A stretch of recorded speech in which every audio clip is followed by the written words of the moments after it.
Good evening. Whoops, I'm supposed to put this right here. I'm Ann Marston, and on behalf of the League of Women Voters of the Lansing area, I'd like to welcome everybody tonight to the program on protecting our children, gun violence prevention strategies. And we certainly appreciate people coming out to learn more about this very important topic. Unfortunately, much in the news on way too regular a basis. I want to cover a couple of housekeeping items first. If people would please silence their phones, appreciate that. Questions for panelists. I think everybody should have at least one index card, and if you need a pencil or something, they're back on the back table there. Questions will be done in written form and taken after each of the panelists has finished. All of the panelists' presentations are concluded. We want to do this so that all the panelists have their time to speak, and yet there is still plenty of time for questions and answers afterwards. Melinda Frame will be taking time and alerting panelists when their time is coming up to being over. Again, so that we can make sure that everybody has an opportunity to make their presentation, and also we still have time for questions. Also in the back to my left, there are League of Women Voters materials, and please sign in, pick up materials. Please join us if you're not already a member, we'd love that. And on my right are materials from the various organizations and individual speakers tonight that pertain to our topic. And I think you'll find them very informative and useful materials. So please take for yourself and also for your friends. Let me make sure that, tonight's program came out of the excellent work being done by the Gun Violence Prevention Work Group of the League of Women Voters of the Lansing area, which was ably convened and herded through by Marty Couretas, who will be serving as the introduction tonight. And I think I will turn that over to Marty at this point. Marty?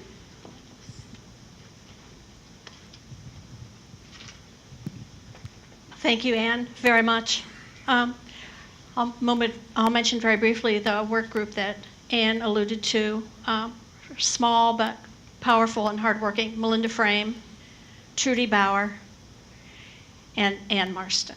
Thanks for your good work. There was another shooting today in Northern California, Tahana County. It began with domestic violence. It involved a military-style weapon. We'll take a moment and be silent, and we'll think about all the people that were involved.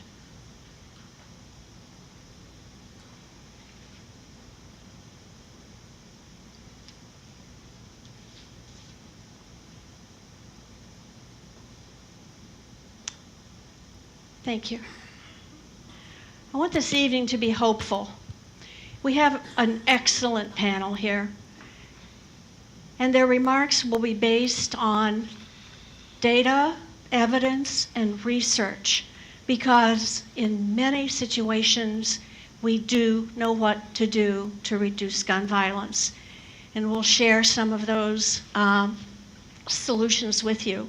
On the tables, we also have a lot of resources, some of the background that these folks will be speaking about, and they come from a lot of different resources. So if you take a resource and you notice that what its source is, like Law Center to Prevent Gun Violence, know that that's a good resource for you if you need further information. So it's not only the content, but it's also the notations on that information that will be helpful to you. Gun violence in America claimed more than 38,000 lives in 2016 and caused more than 75,000 non-fatal but life-altering injuries. 62% of these gun deaths were self-inflicted. The research is extensive and compelling and demonstrates that most federal and state gun policies are inadequate. Gun violence has permeated our culture and has thus become a public safety priority. I do need to mention that the League of Women Voters, both at the national and the state level, have policies that are linked to child safety, gun prevention, and the welfare of children. Gun violence often involves the most vulnerable among us. Gun deaths and domestic violence incidents most often affects women. Children are killing other children and family members with unsecured guns. Service personnel suffering from PTSD and mentally ill individuals are also at high risk. I want to just tell one story before the panel convenes, and it has to do with what a family hears after a shooting, and that these words are wounded but expected to survive. So these are lives that are forever changed, even though there's a survivor of a gun death. Maybe you remember the name of a young woman named Abigail Kopf. She's from Kalamazoo, and she was at a Cracker Barrel restaurant with her aunties, and 7 people were shot and 2 people survived. So I want to read you what her mother is saying this year. The mother of 15-year-old Abigail Kopf tells TV that her daughter will attend Harper High School in Battle Creek for 2 or 3 hours per day. She was in 7th grade when an Uber driver shot her and 7 other people, and she will be attended continuously with an aide. It's a life forever changed. It's a life forever changed. There are things that we can do if we gather together and if we become active and let our politicians know that there are solutions to these problems, and we'll hear some of them tonight. So our panel, our illustrious panel, Emily Durbin is chapter leader for Moms Michigan Demand Action. Dr. Sonya Lewis, Executive Committee for Physicians for Prevention of Gun Violence. Scott Nichols, retired Michigan State police officer, and he's a member of Moms Demand Action Group and Michigan Coalition Prevention of Gun Violence. He works with all of us. And Linda Brundage, Executive Director of Michigan Coalition to Prevent Gun Violence. We welcome you. We thank you for your time tonight. So, Emily, would you start and tell us what you're going to talk about? Everybody has a specific topic, and we have a timer, and then we'll have time for questions. Thanks again. Thank you so much to everyone for being here. Again, I'm the Michigan chapter leader for Moms Demand Action for Gun Sense in America. We're a nationwide gun violence prevention group. And I'm going to start today by talking about one of the most important things we can do in terms of keeping our children safe. Our children spend a vast majority of their days during the weekdays in school and school settings. In almost all states in this country, schools are defined as gun-free or pistol-free zones. That is a recognition that schools, along with other sensitive places, including hospitals and churches and other houses of worship, bars, college dorms, and classrooms, are spaces where we attempt to install additional public safety protections to protect not only the persons who are in those areas, but also the important missions served in those areas. Our K-12 and higher education locations serve important missions cultivating and nurturing our young people and our next generation of citizens and leaders. Really important action we can do is to make certain that the places where our young people spend a majority of their time are kept weapon-free, so that children may learn and grow in those settings without the specter of gun violence, without unintentional shootings happening to them at school. Schools are actually very safe places for children to be. Only about 1% of all homicides of school-aged children occur when they're at school, on their way to and from school, or at a school event, such as a sporting event. So this is a place where our policies are working and they're keeping our children safe.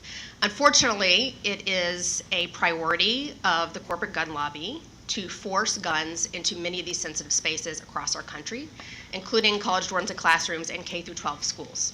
So today I'm going to tell you about some important things you can do here in the state of Michigan to keep this priority of keeping our children safe in these spaces.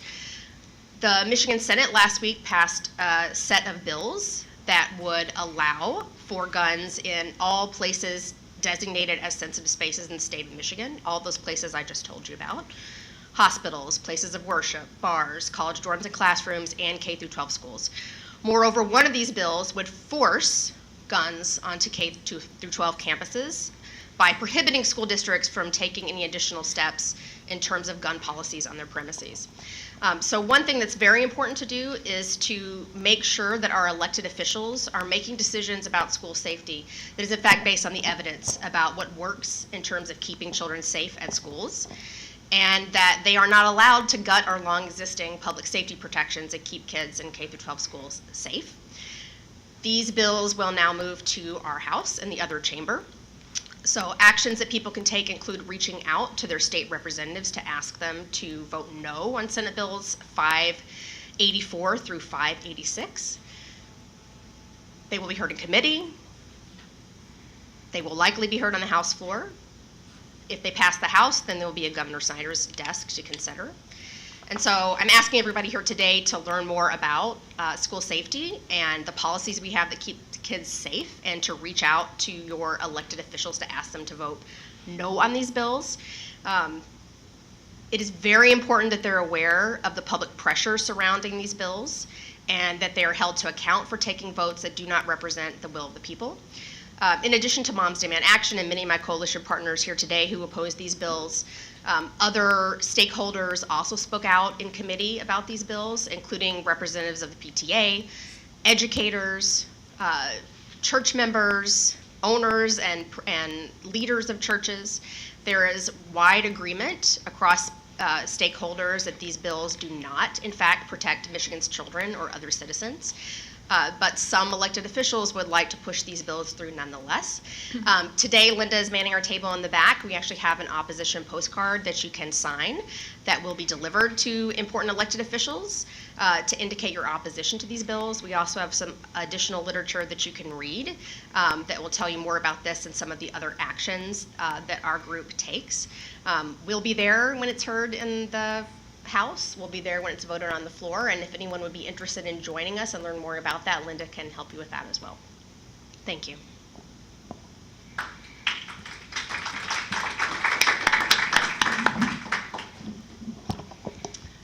Good evening. My name is Sonya Lewis. I'm a physician. I'm a psychiatrist. I work currently at the Ann Arbor VA Hospital, where I work in the emergency department, working with veterans who present in crisis.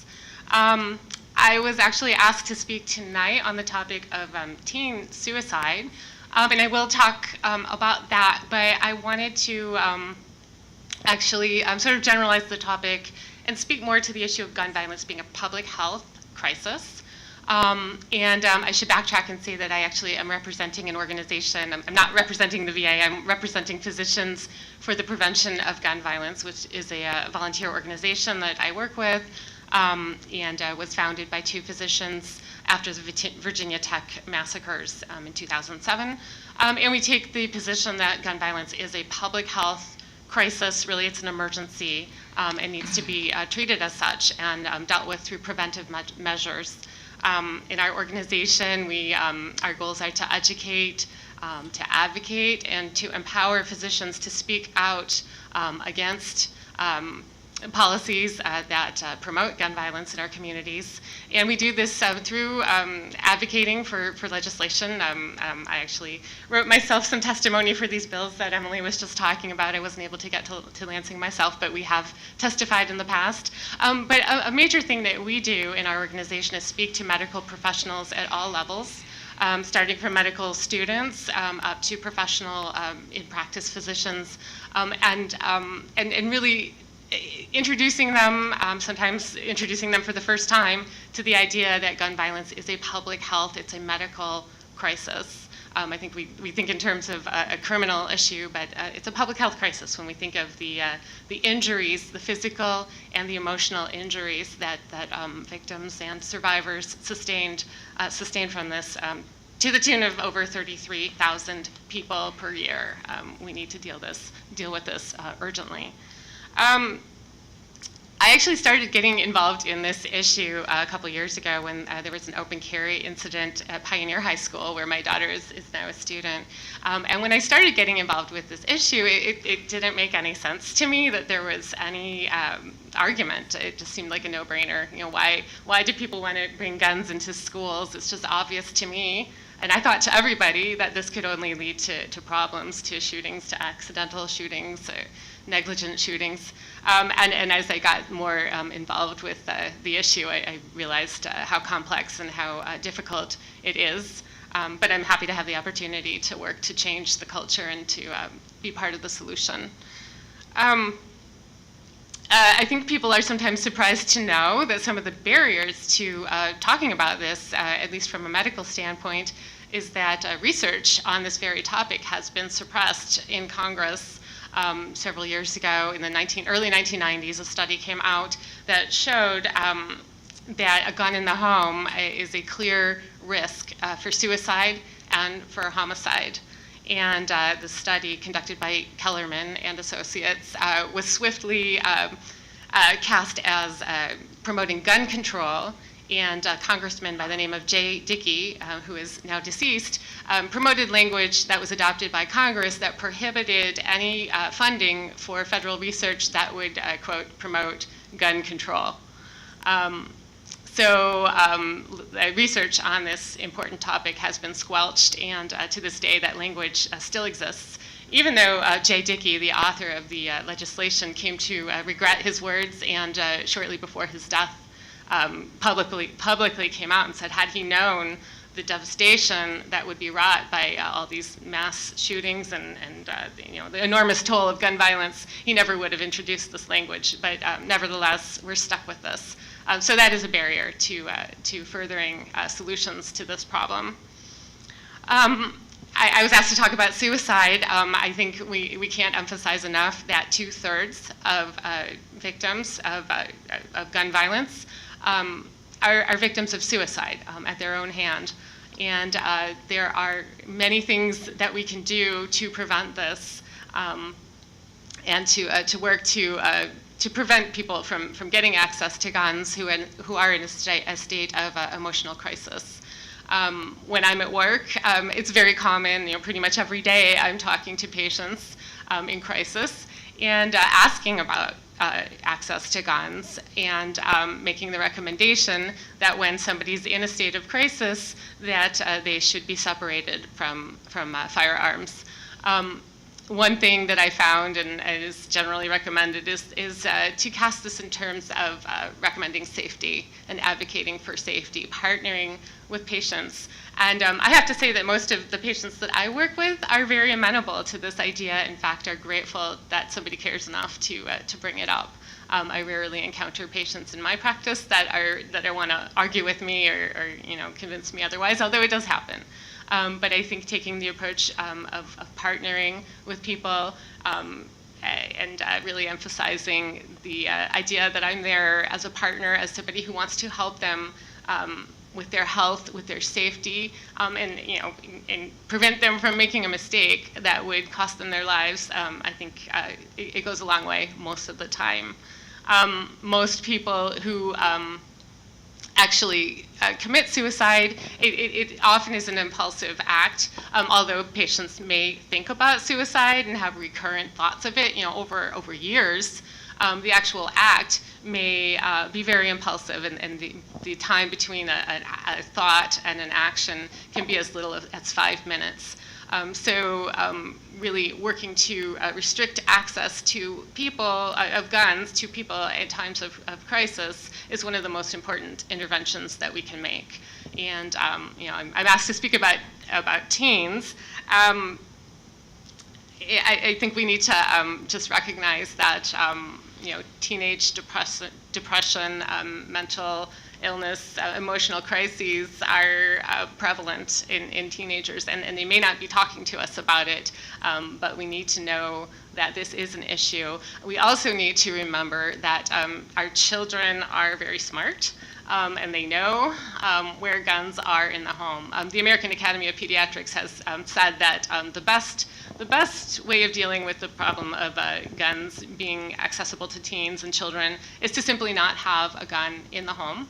But if a family decides that this is the choice they want to make, that guns should not be accessible to children, they should be locked, they should be stored, unloaded, locked, and stored separately from ammunition, which should be separately locked away as well. And children certainly should not have access to the keys to access these firearms.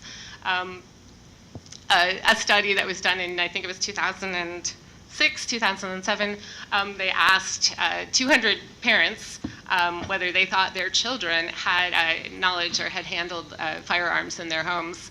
And 70% of the parents said no, our children, they couldn't possibly have ever accessed the guns in our home. They just wouldn't know. But then they went, and of those children, 70% did indeed know where the guns were, even though the parents said no, that's not possible.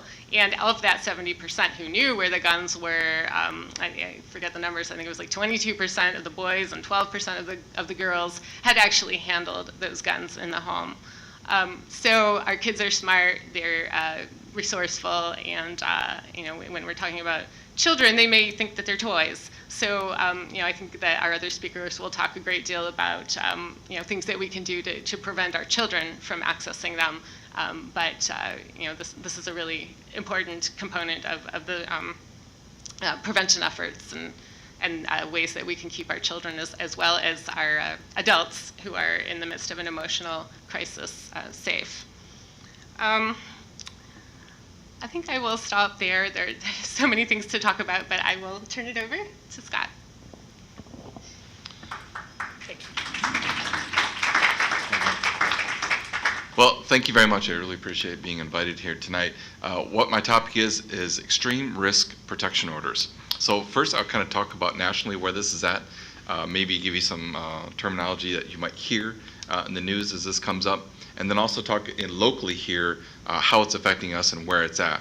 So extreme risk protection orders, ERPO. So if you ever had a child ERPed on you, ERPO, we can probably remember that terminology, ERPO. Real simple, extreme risk protection orders. Long name, simple acronym. So what it is a tool for law enforcement and for immediate family members to seek a civil order, an injunction basically, against the firearms that a person owns in their house when they have threatened harm to themselves. Now you might think that this is already out there, that law enforcement obviously has this tool, that all law enforcement has to do is go to a judge and say, I want the guns taken out of this person's home because they've threatened suicide, they've threatened to harm themselves. It's not true. It just isn't there. So my 23 years in the Michigan State Police as a law enforcement officer, many times coming up to homes like this where someone has threatened to harm themselves, there is nothing for us to do. And we've seen this in the national news where parents have gone on after a mass murder has occurred and said, we went to law enforcement time and time again. We tried to tell someone. We didn't know what to do. So out of that need comes this law, ERPO. So right now it's on the books in 5 states, California, Connecticut, Indiana, Oregon, and Washington. It's been on the books longest in Connecticut, 19 years. And what they've been able to do is look at that research then. So 19 years of data has been collected, and what they've been able to do is go back in and look at that. So Dr. Jeffrey Swanson from University of Duke, Duke University, led a 9-person team, investigatory team, to look at this, and they found that for every 10 to 11 seizures of firearms, when someone has got an extreme risk protection order put in place, they've saved 1 life. So we have the data that this really does work. It does work. And this is something that you can have as ammunition to push back when someone says, it doesn't work. Why are you doing this? This is just gun seizure. It's really not. So right now this bill is a pattern bill, and again, this is something really I think that we've looked at from the corporate gun lobbyists. Emily talked about. They have gone across the country. They can't get things pushed through nationally. So what they've done is gone state to state to state to have this massive deregulation over the last 10 years to have these guns introduced into our parks, into our schools, have the concealed weapons permits reduced, the training amount of time reduced, everything. So what we're doing too is we're looking at that. We're going state to state to state. 5 states have this bill already on the books. 20 have them currently in the legislature. So Michigan happens to be one of those. We have Bill 4706 and 4706 and 4707. Bob Wittenberg's bill. He's out of the 27th district down by Farmington Hills in that area, and he has introduced his own version of the ERPO bill. So what we hope to do is have that get a hearing. It's not going to. It's not going to be allowed by the House Judiciary Committee leader, Mr. Runstead, is not going to probably allow that bill to ever see the light of day. So what we hope to do from the coalition standpoint, and from all the partners here, is we hope that people activate themselves. It's very difficult right now because many people feel, well, my senator, my House representative doesn't vote like I want him to, or want him to, or her to. And so I'm at a stop. Well, that's not true. So all these committee members, where these bills come through, first have to go through a committee hearing. And what we hope to do is, even though if the committee members are not in your district, we hope that you reach out to them, that you tell them to give this bill a hearing. I mean, you got to understand that this bill is already in the books in 5 states. It's been introduced in 20 other states. What is the fear from having hearing to at least listening to what this bill has to offer? We have the research. We have the data. We believe this bill should have a hearing. That's all I have to say on that. Does anyone, I guess later we'll do questions? All right. Sorry about that. Thank you. Thanks, Bob. I just want to add my thanks to the league work and all the work that I know Marty and others on her committee have put into bringing this gun violence prevention issue to the fore with this group. It's kind of tricky being the last one. My particular focus is on child access prevention legislation, and that has been introduced in the Senate. This is the 2nd session running. Rebecca Warren out of Ann Arbor has introduced that legislation. And what that means is prevent, as has been talked about already, children from getting access to guns.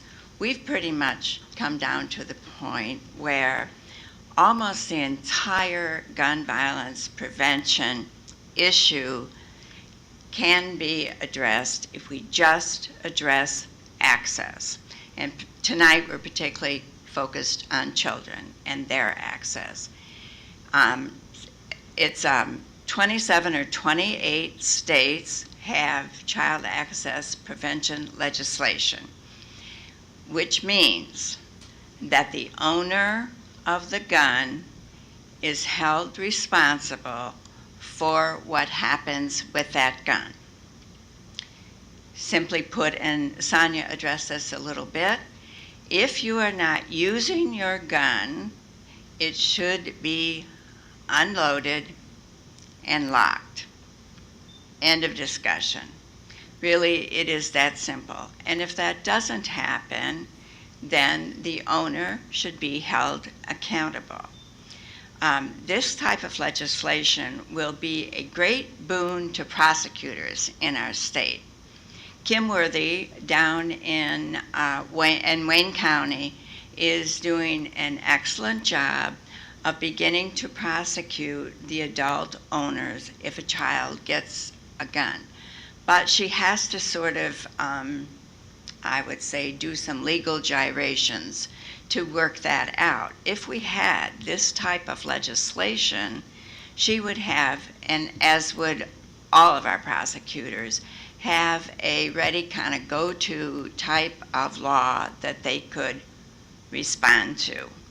So it's just very critical, and that this is in the Judiciary Committee of the Senate, which is Rick Jones. He's the chair.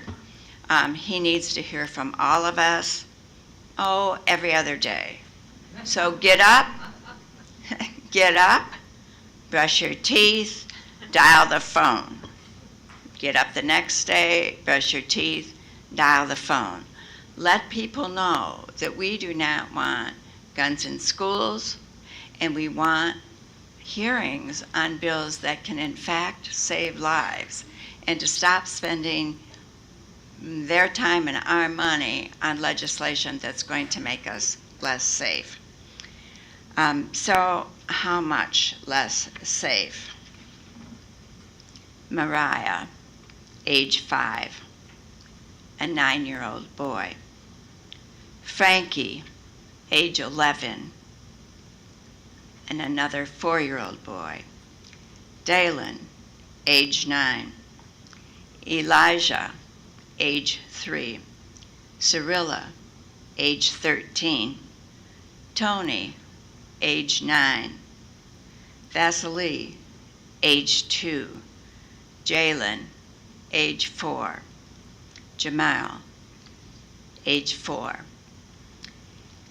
These were the child shootings only in Wayne County in the last 3 years. Only in Wayne County. And I think it's important to say their names. It kind of brings it home. It's not the research base that Marty wants us to pursue, but it is the heart-based piece of what we must bring to this work. So I did want to share those names with you. The statistics on how many children are shot every day is really slippery because it keeps increasing. And I see that Marty had a nice poster there in the front, and it's got a little bit different data than I have. This is from the Journal of Pediatrics in October of 17. There were 1,300 children who died and 5,790 who were injured. Boys are much more likely to die from gun violence than are girls. Older children more likely than younger children, and minorities more than others.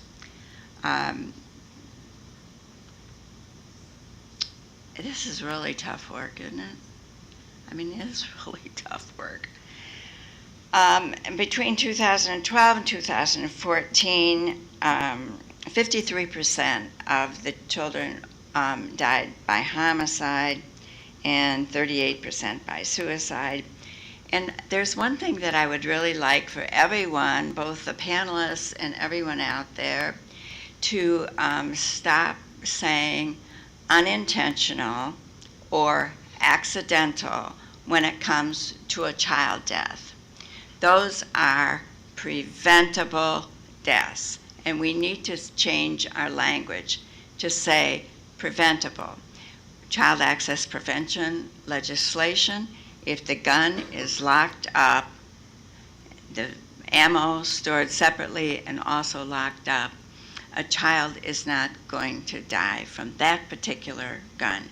So let's stop. I'm trying really hard to learn this different language myself and think in terms of child deaths as being absolutely preventable if we store our guns and ammunition properly.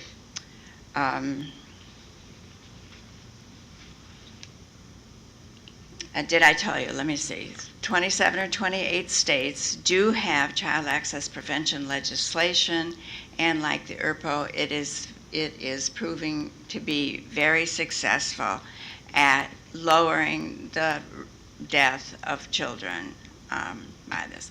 Another way that kids die from guns is the irresponsible gun owner twiddling around with his gun or cleaning it when children are in the area. All of those kinds of things. Again, deaths of children, in those situations are absolutely preventable. And I think I'll stop there.